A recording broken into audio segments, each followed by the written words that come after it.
Ebusia for a high VAR podcast show. We are back on your screens. Say the no. Yes. I'm here with my good brother, Selbing. We are bringing to you previews and exclusives about the UCL Champions League.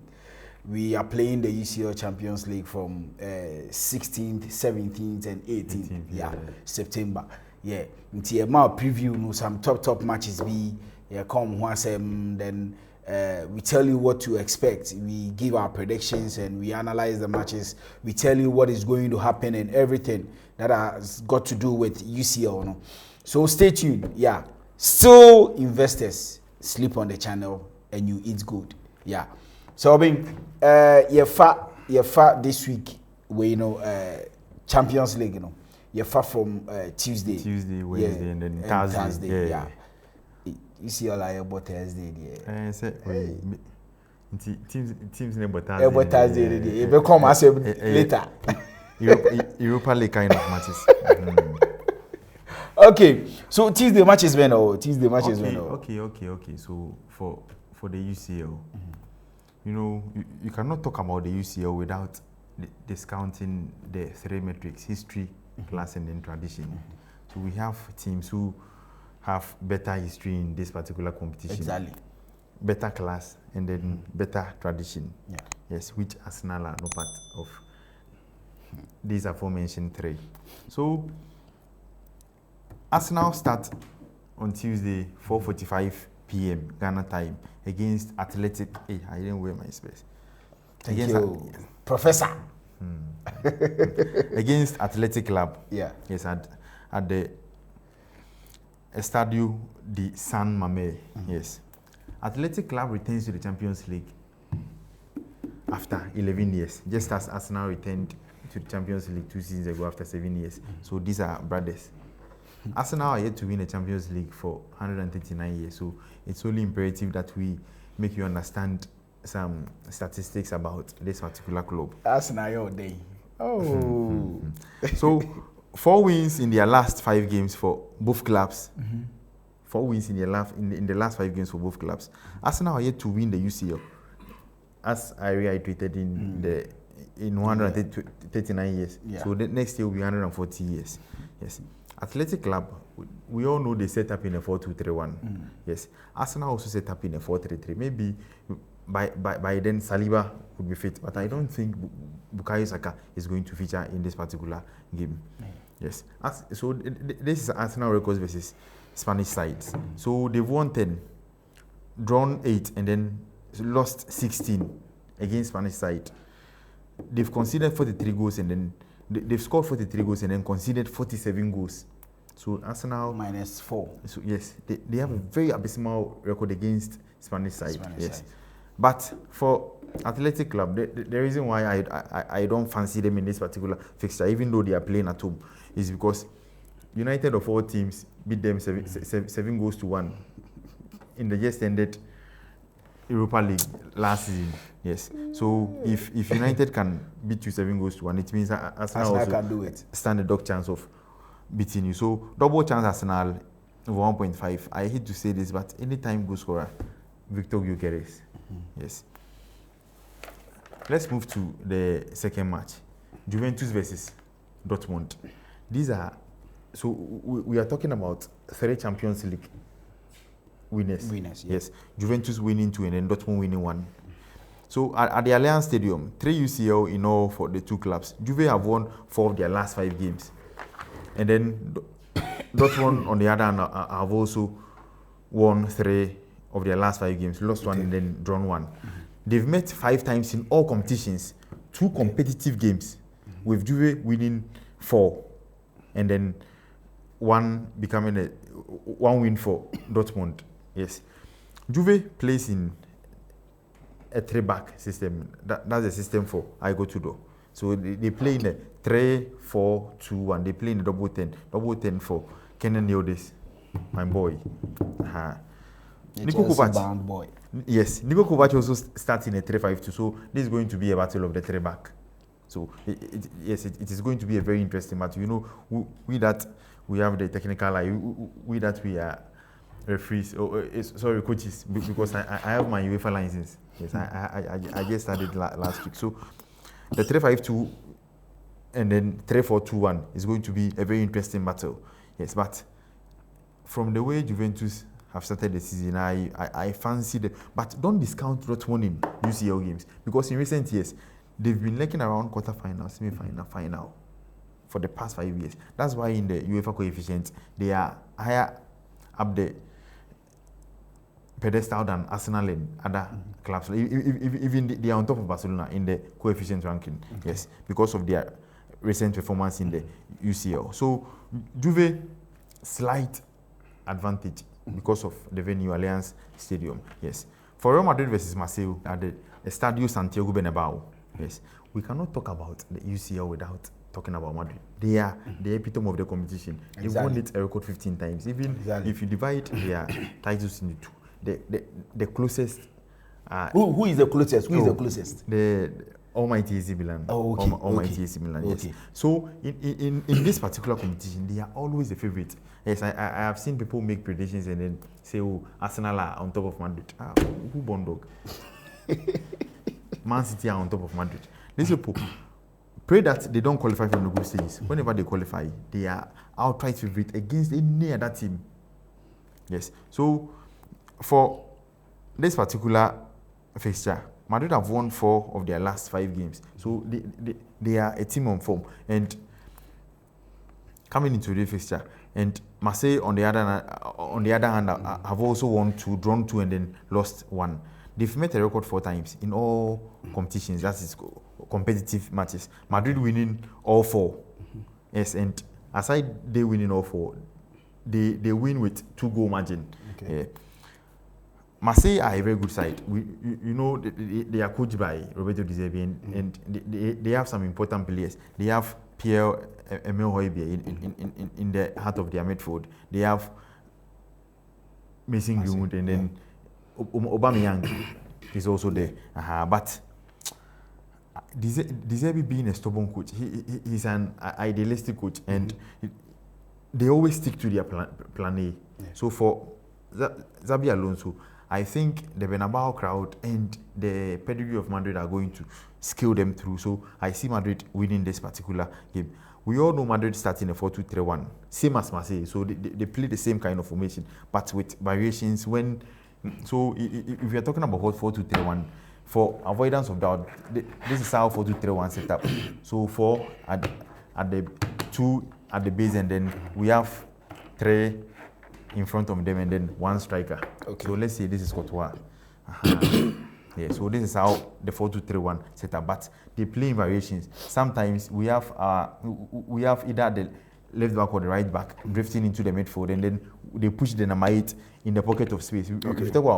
We are talking about pocket of space. We have the left hand and then the right hand. The right. Yeah, so the Namait occupies here, and then the number 10 occupies here. At times, if there are tactical variations, the number 10 they could switch. Yes, yeah. Could also switch to here. And then even at times the left back can overlap or underlap. If you're talking about overlapping means the left back would be ahead of the outright number 7. Yes, underlapping means the left back is going to be somewhere closer to the left hand space, and then the number 7 will be ahead of him at the touchline. Yes, so that's how it works. Any time scorer for this particular fixture, Vinicius Junior. Yes, because when it comes to the Champions League, and then any time scorer, Mbappe. Both teams are going to score, but Madrid are going to scale through. For Hotspur versus Villarreal, immediate past Europa League winners, and then the current Europa League winners. Yes, same cannot be said about Arsenal because they don't have anything to show for. Both teams are having a better European pedigree than Arsenal. We cannot attest to that fact. Yes. And the venue is the Hotspur Stadium. But for Hotspur, they have a very bad record against Spanish opposition.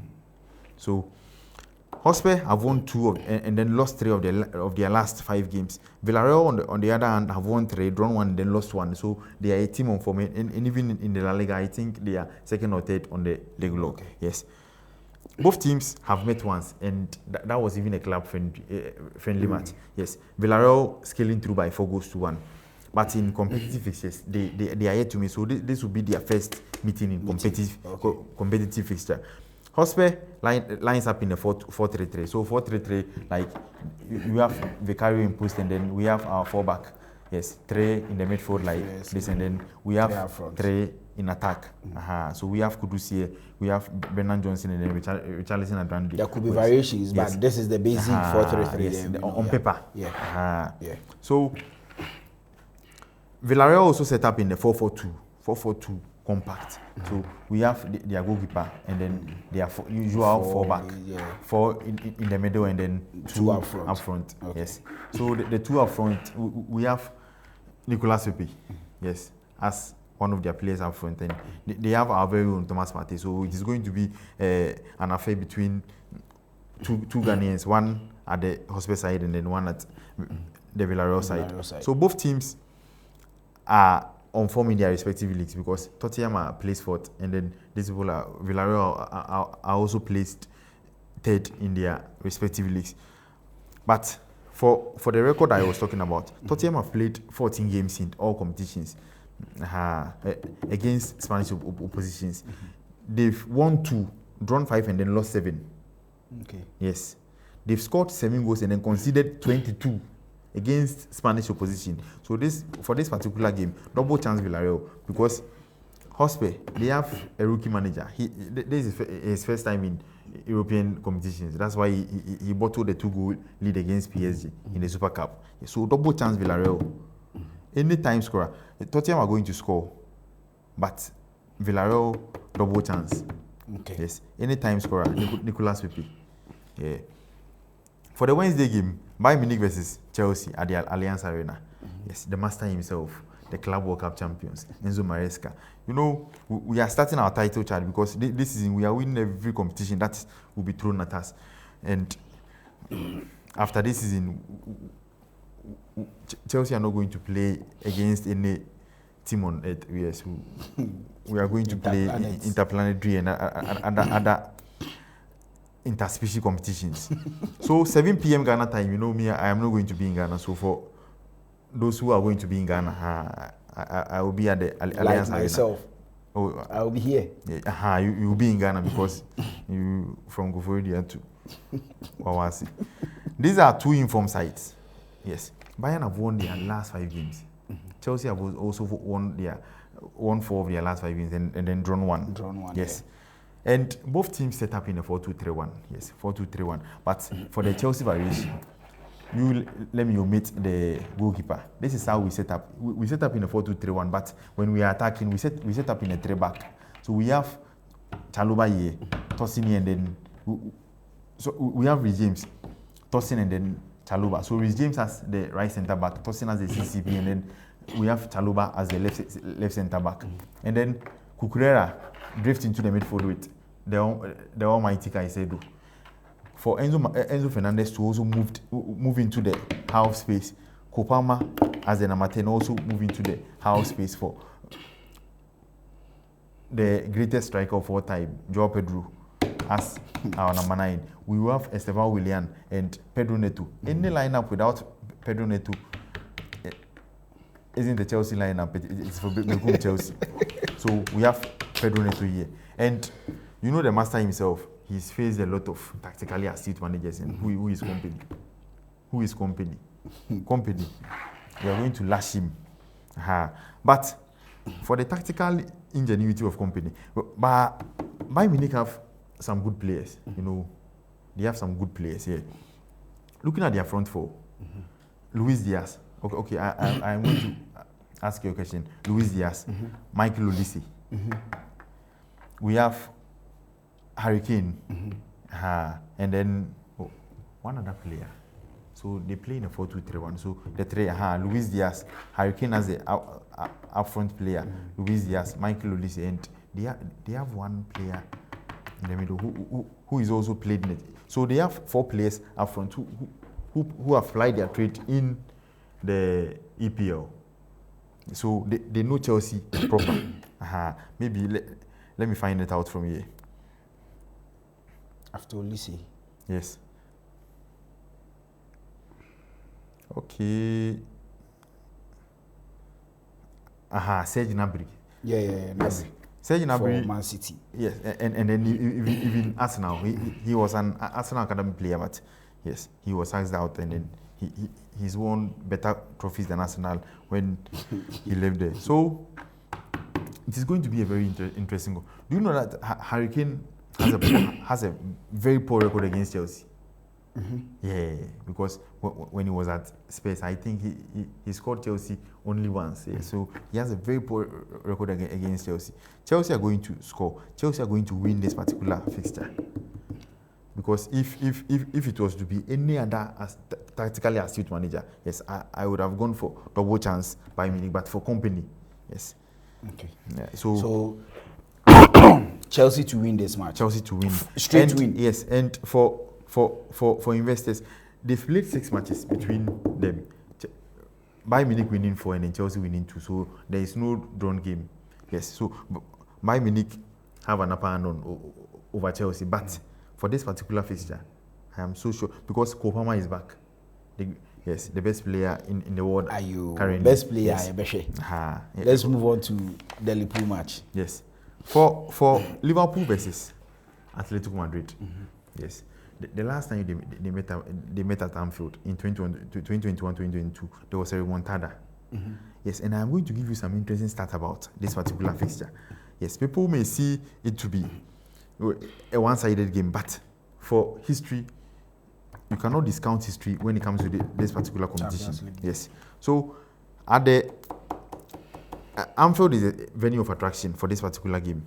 Inform Liverpool versus struggling Atletico Madrid because Liverpool have won 4 of their last 5 games, whereas ATL have won 1, lost 2, and then drawn 2. So they have very jittery.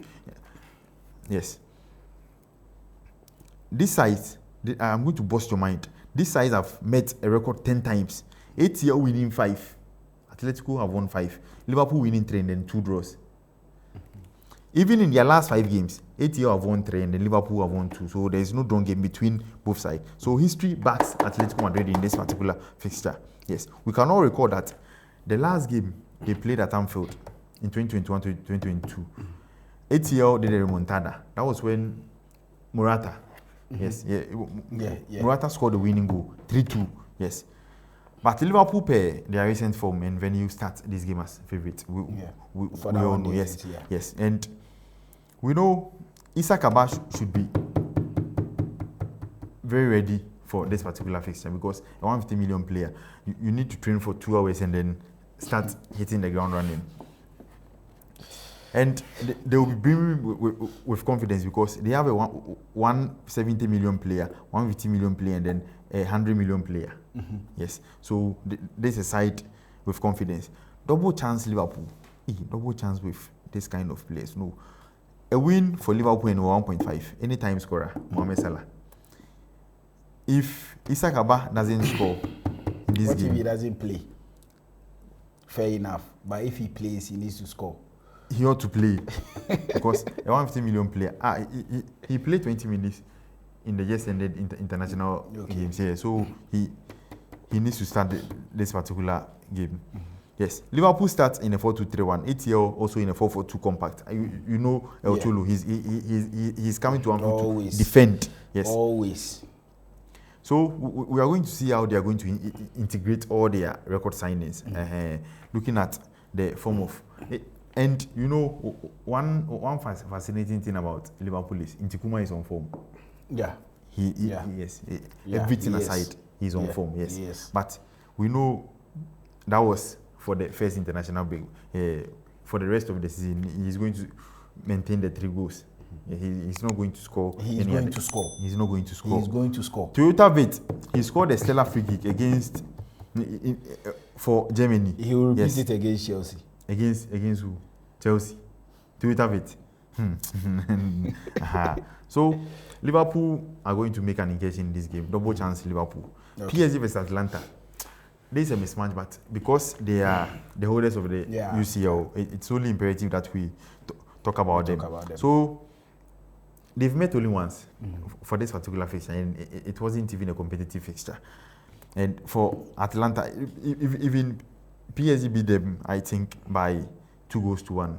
Yeah. So that's their only meeting. And the venue of attraction is the Paris Olympic Stadium. Okay. Yeah. Looking at the form for these two particular sides, PSG have won 3 of their last 5 games. But for Atalanta, they've not even won 1 of their last 5 games. Yes. So it's a clear case of a team on form and then a team out of form.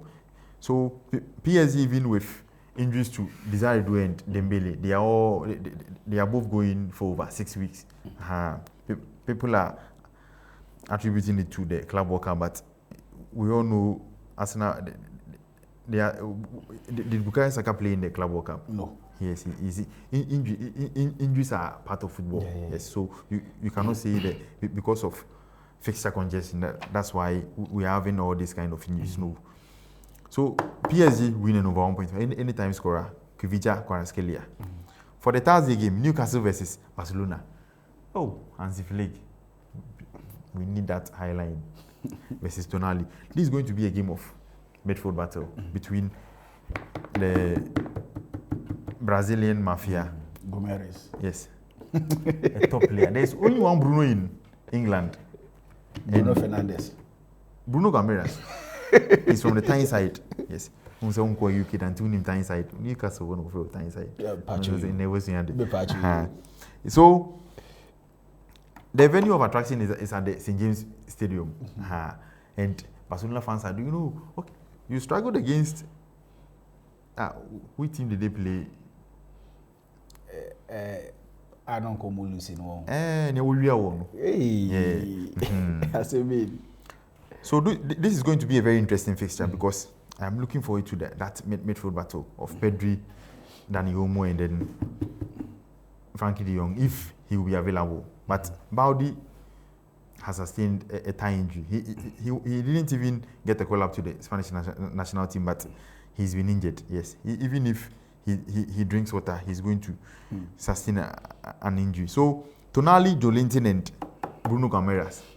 Yes, but I have seen some Barca fans postulating that Newcastle, you people are going to see a proper monster team at the St. James Park. These people, you can go there with a proper World 11.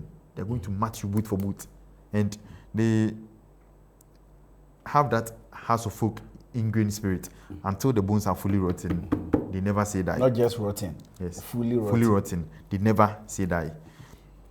And Newcastle are very relentless, but for their last 5 games, they've won 0 out of their last 5. They've drawn 2 and then lost 3. Yeah, but for Barcelona, they come into this game in form because they've won 4 of their last 5 games and then drawn 1. Newcastle started the game in a 4-3-3. They've appended the signature of Johan Wissa and then Nick Waterby from the Bundesliga. So they now have a striker. So Waterby, you wouldn't add the price tag. Newcastle. Be it Arsenal, you would have added. Be it Liverpool, you would have added. I only know one Newcastle fan. Yes. Kiki. Barca also start this game in a 4-2-3-1 with variations. Newcastle also start in a 3-5-2. Yes. So there's going to be an interesting battle between Rafinha and then Livramento. And then Lamine Yamal and then Livramento on the left. Rafinha and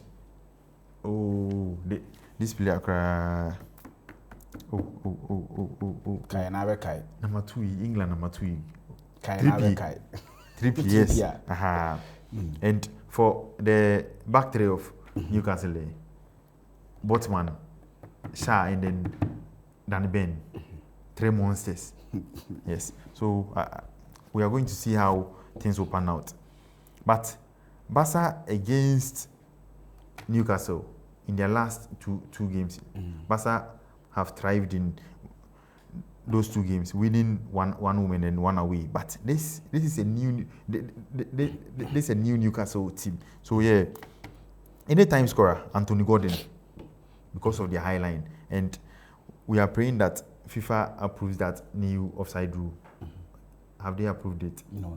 Okay, so by November 25th, when they face Chelsea, FIFA would have approved that high line, that offside rule, and then they should give us that particular high line. Yeah. So 2 wins for Barca in that 2 games.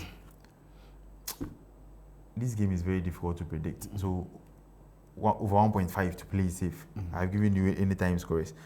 Anthony Gordon or Rafinha. Yes. For Man City versus Napoli. Yes. A team out of form versus a high-flying Napoli. But for Napoli, Antonio Conte, yes, people have touted him as a local champion. So this is a time for him to prove his mettle. Yeah. Continue. As a very astute manager. Yeah. And a good one, of course. So Antonio Conte, and it's a homecoming for KDB. Yeah, you know, he's arguably or unarguably their greatest player of all time. Maybe Bar Aguero. Yes. Antonio Conte, as we all know, needs to prove his mettle, and he's won 4 matches in all competitions for both sides. City also winning 2, and then Napoli winning 1. So that's the number of matches both teams have played. They've played 4 matches in all competitions. City winning 2, Napoli winning 1, and then 1 draw. The venue gives City a slight advantage, but don't ever discount the threat Napoli carries. City start the game in a 4-3-3 and Napoli in a 4-1-4-1. Yes. Yeah. So this is how the 4-1-4-1 formation looks like. So 4-1 and then 4-1. Yeah. Yes.